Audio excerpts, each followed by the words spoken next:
Este es un podcast hecho por las alumnas de cuarto de preparatoria del Sagrado Corazón, en el cual se va a hablar sobre las operaciones de polinomios y cómo se realizan. Antes de empezar con las operaciones de polinomios, se les dará una breve explicación sobre los polinomios. Es una expresión algebraica que tiene sumas y restas. Las variables del mismo son números enteros y positivos.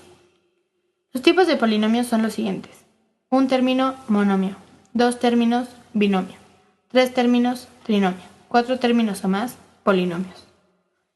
El grado de un monomio. Su grado se obtiene dependiendo del exponente de cada variable. Cuando una variable está elevada al cuadrado, se dice que es un término cuadrático. Cuando una variable está elevada a la potencia 1, es decir, sin exponente alguno, se le llama término lineal. Cuando una variable está elevada a la potencia 0, se dice que es un término independiente. Si en un polinomio se encuentran diferentes variables con diferentes exponentes, el grado que se le da al polinomio es el de la suma de todos los exponentes de sus variables. Suma y resta de polinomios. Para sumar y restar polinomios, solo se alinean los términos semejantes. Un término semejante se alinea con otro analizando cada una de las variables con sus exponentes y uniendo los que son exactamente iguales. La suma y la resta de polinomios siguen el mismo patrón, solo que se emplea diferente operación matemática. Para resolver la suma como la resta, se empieza con la columna de los términos que tenga menor grado, como se muestra en la diapositiva, y colocando en el resultado la cifra que salga, ya sea que se sume o reste, y así sucesivamente de menor a mayor valor se termina de resolver.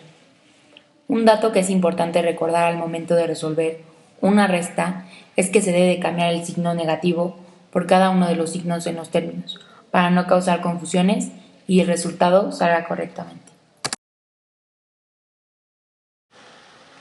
Multiplicación de polinomios.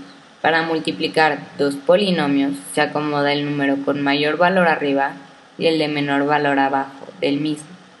Después se multiplica el primer factor del polinomio inferior de derecha a izquierda por todos los factores del polinomio superior y se acomodan dependiendo el grado, de menor a mayor, como se muestra en el ejemplo. Al terminar con este, se repite con el segundo y así sucesivamente.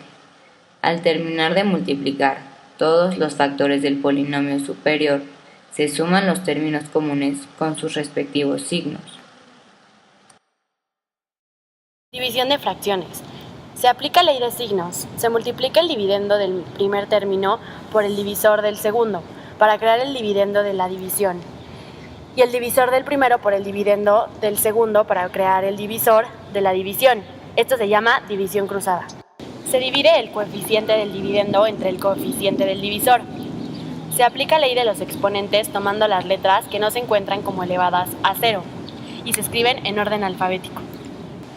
División de polinomios entre monomios. Colocamos el monomio del denominador del polinomio. Separamos el polinomio en diferentes términos, separados por el signo y cada uno dividido por el monomio.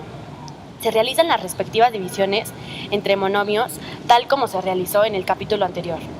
Se realizan las sumas y restas necesarias. División entre polinomios. Se ordenan los polinomios con respecto a una misma letra y en el mismo sentido, en orden ascendente u orden descendente. Si el polinomio no es completo, se dejan los espacios de los términos que faltan.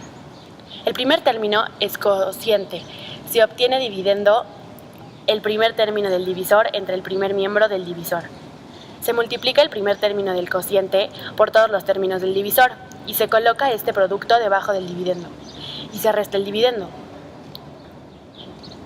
El segundo término del cociente se obtiene dividiendo el primer término del dividendo parcial o resto, resultado del paso anterior, entre el primer término del divisor. Se multiplica el segundo término del cociente por todos los términos del divisor. Se coloca este producto debajo del dividendo parcial y se resta el dividendo parcial.